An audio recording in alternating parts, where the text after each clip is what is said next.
Welcome to George H. Smith's Excursions into Libertarian Thought, a production of Libertarianism.org and the Cato Institute. I'm your host, Terence West.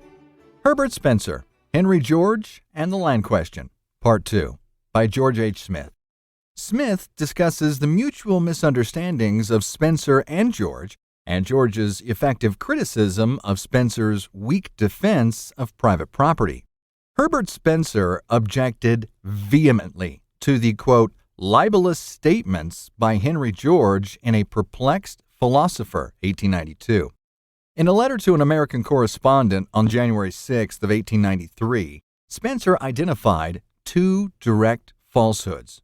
First, George alleged that Spencer's recantation of some of his earlier opinions on the land question places him definitely on the side of those who contend that the treatment of land as private property cannot equitably be interfered with, a position the reverse of that he once ably asserted in Social Statics. Spencer retorted, "I've said nothing of the kind." He then followed with his standard explanation, which I shall discuss later in this series. Second, according to George, Spencer had become the director of an association formed for the purpose of defending private property and land. Since George was not specific, Spencer supposed he was referring to either the Liberty and Property Defense League, of which he was, quote, not a member, or to the Ratepayers Defense League, an organization to which Spencer did belong, but which was not an association for defending landed property, but to check the extravagant demands on ratepayers. As I discussed in Part 1, Spencer was offended by George's allegations that he had sold out to the British ruling class and landed aristocracy. In his defensive letter, Spencer explained that he had lost money on every book published between 1850 and 1860, the returns not sufficing to anything like repaying printing expenses. During the next 10 years, the returns of my further books were so small as not to meet my necessary expenses. Nearly ruined financially, he almost had to discontinue his writing career altogether. Later, when his books began to sell, especially in America, and he made money, Spencer continued to live, quote, as economically as possible, and devoted every penny he could spare for the compilation and publication of The Descriptive Sociology, a doomed project that cost him between £3,000 and £4,000. This was not the course of a man who was to be tempted by a handful of silver.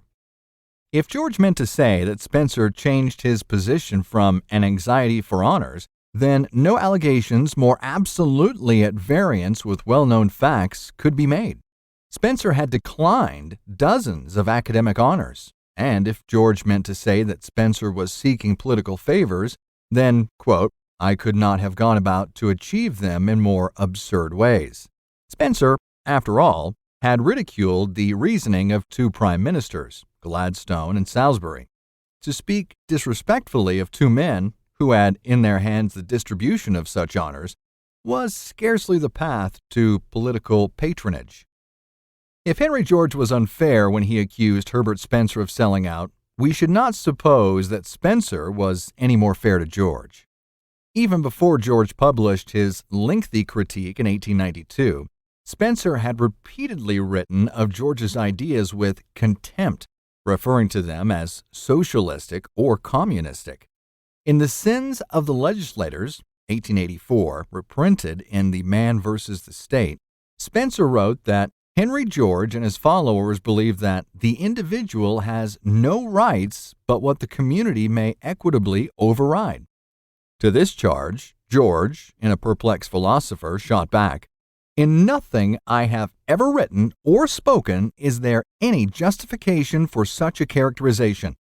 He continued, "I am not even a land nationalizationist. I have never advocated the taking of land by the state or the holding of land by the state further than needed for public use, still less the working of land by the state. From my first word on the subject, I have advocated what has come to be widely known as the single tax, i.e., the raising of public revenues by taxation on the value of land irrespective of the improvements on it. Taxation which, as fast as possible and as far as practicable, should be made to absorb economic rent and take the place of all other taxes. While conceding that he would not limit the functions of government to the extent Spencer would, George favored the nationalization of railroads, telegraphs, and other monopolies that are supposedly inevitable. George argued that, within this line, I have always opposed governmental interference. He was an ardent advocate of free trade and an opponent of all schemes that would limit the freedom of the individual. I have opposed every proposition to help the poor at the expense of the rich. I have always insisted that no man should be taxed because of his wealth, and that no matter how many millions a man might rightfully get, society should leave him every penny of them. Indeed, George maintained that he was a clearer and more resolute upholder of the rights of property than was Spencer, and here George had a point that rarely has gotten the attention it deserves. I have not yet discussed Spencer's reasons for opposing the private ownership of land. That task must wait until the next installment of this series, although many modern libertarians are aware of, and puzzled by, Spencer's opposition to the private ownership of land. Fewer are aware of how his position on land vitiated his theory of private property in general, and even fewer are aware of George's brilliant critique in A Perplexed Philosopher of Spencer's weak and confused justification of private property. In Chapter 10, The Right of Property, of Social Statics, Spencer rejected John Locke's justification of private property. Locke maintained that the earth and its products are originally common to all men. Then, beginning with the premise that every man has a property in his own person, Locke argued that when a person removes something from its common state by mixing his labor with it, that object becomes his private property, because having his labor annexed to it excludes the common right of other men. Spencer disagreed. If the earth and its products were originally the common property of all men, then the point to be debated is whether a man had any right to gather or mix his labor with that which, by the hypothesis, previously belonged to mankind at large. Spencer continued, "It may be quite true that the labor a man expends in catching or gathering gives him a better right to the thing caught or gathered than any one other man. But the question at issue is whether by labor so expended he has made his right to the thing caught or gathered greater than the pre-existing rights of all other men put together. And unless he can prove that he has done this, his title to possession cannot be admitted as a matter of right, but can be conceded only on the ground of convenience." The upshot of Spencer's argument is that private property cannot be justified until after land has been nationalized. At that point, the government, acting on behalf of society, will lease land to individuals who agree to pay in return a stated amount of the produce they obtain from their tracts. Having thus obtained, for a specified time and purpose, exclusive use of a particular tract of land, a tenant may thereafter appropriate to himself that portion of produce which remains after he has paid to mankind the promised rent. Only in this way can private property obtain a legitimate foundation, because only in this way can an individual obtain the consent of society before he expends his labor on the land that belongs to everyone. I dare say that most libertarian readers will be flabbergasted by Spencer's tortuous justification of private property. And as much as we might wish that this was one of the issues about which he later changed his mind, such was not the case. Spencer's views on private property never changed in this respect. We might think that Spencer's position was merely the logical implication of a belief that land is rightfully owned by mankind in common and that private property in land cannot be justified. But Henry George, who also opposed the private ownership of land, did not agree. In Mr. Spencer's confusion as to rights, Chapter 4 of A Perplexed Philosopher, George took Spencer to school by pointing to a fundamental confusion in his argument. This chapter, which is by far the most valuable part of George's book, will be appreciated even by those libertarians who disagree with both George and Spencer on land ownership. Locke was not in error, proclaimed George. The right of property in things produced by labor, and this is the only true right of property, springs directly from the right of the individual to himself, or as Locke expresses it, from his property in his own person. Labor can, of course, produce nothing without land. But the right to the use of land is a primary individual right, not springing from society or depending on the consent of society, either expressed or implied, but inhering in the individual and resulting from his presence in the world.